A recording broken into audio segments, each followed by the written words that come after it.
Morning, everybody. You know, there's such an awesome turnout here. I hope there's a good turnout on Zoom too. But I was just thinking when I was listening to everybody chanting, wow, it sounds fantastic when there's a lot of people in here. So Happy New Year, first of all.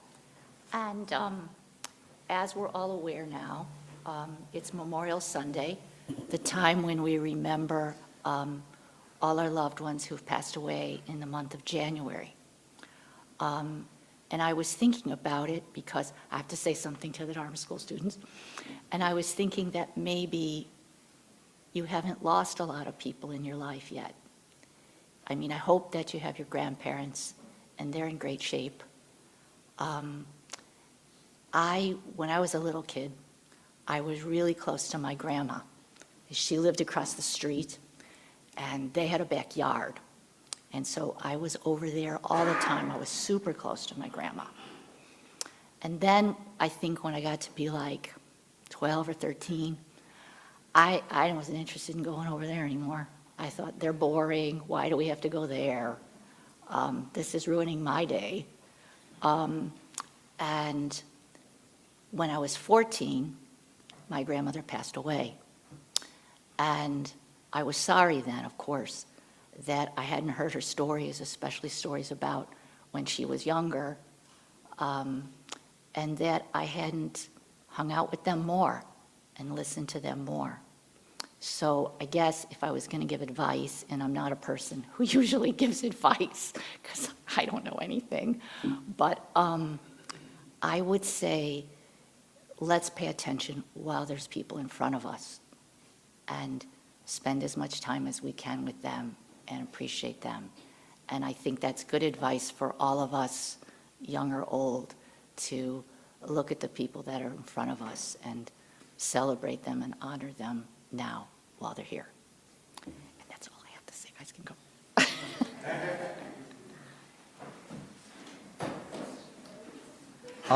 That ends the Dharma talk for the children, Dharma School. So they can leave to their classes along with their teachers? I signaled them, Jesse. It's cool. It's okay. They know.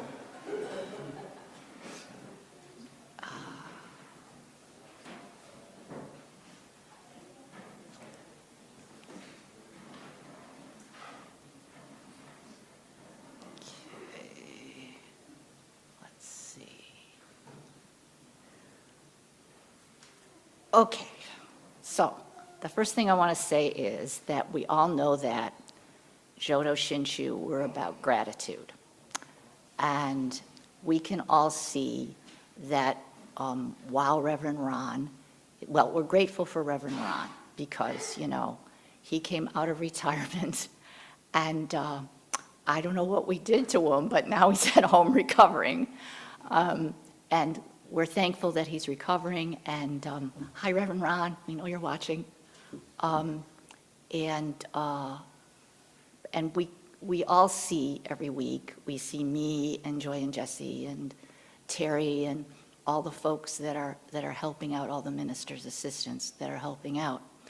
But there are people behind the scenes doing a lot. And I wanted to express gratitude to the Service Planning Committee. I hope I have all the names because I forget stuff real easily. Terry, Alex, Tracy, Tara, and Grady. And particularly, I want to single out Joy and Jesse, who made sure at New Year that we could celebrate New Year's Eve by ringing the bell, and Grady helping out on New Year's Day. Joy and Jesse do a lot behind the scenes, and so I just wanted to give them a special thanks. Yes. Okay, so now I'm going to start the talk for real. So, feel free to nod off. A couple of weeks ago, December 21st to be exact, we saw the shortest day of the year. The days are getting longer every day. Yay. And yet, when you get up in total darkness, like I did this morning in order to get here on time, it certainly doesn't seem like it. But daylight is, according to the experts in such things, and of course by experts I mean the internet, say that it's increasing by 1 to 4 seconds each day to begin with. 1 to 4 seconds, so small an amount it can't be seen by me, even post-cataract surgery. These small seconds of increasing light are a good example of a subtle kind of change. Because change is happening all the time, even if we can't see it or are unaware of it. I was recently diagnosed with AFib, atrial fibrillation. One day I was feeling fine, doing my usual stuff in my usual way, and the next I was in the ER with a heart rhythm no jazz band could replicate. How did that happen? Well, duh, impermanence. My heart had been working for a lot of years, and now it's wearing out, or maybe just got some kind of cardio dementia. In any case, it happened while I wasn't looking. There are times when change creeps up on us, like that king of impermanence aging, and other times when change shocks, smacks, and shakes us up without any discernible or satisfactory trajectory. Getting mugged on a sunny Sunday afternoon many years ago in my adopted home, Dublin, was like that. Though I was unhurt, I was certainly not unscarred. I was, to be honest, pretty much scared all the time afterwards. The stress led to illness. Staying home to recover, I found myself mesmerized by a series of Hong Kong movies shown on TV. Of course, I became immediately obsessed and started reading about these crazy films and the crazy city where they were made. And then I had a crazy thought. What if I went to Hong Kong? I don't know how, in my still terrified state, I was able to convince myself that traveling to an unknown Asian city was a good idea. But I do know that I had the cab driver driving me to the airport reassuring me, saying, "You'll be fine, love." Of course, it turned out he was right, and that I could not have chosen a safer place to visit post-mini trauma. Well, okay, there are places just as safe, but I didn't know that then. One of the things on my must-see list in Hong Kong was the giant Buddha statue on Lantau Island. After a 45-minute ferry ride and an equally long bus ride up into the mountains, I arrived at Nong Ping.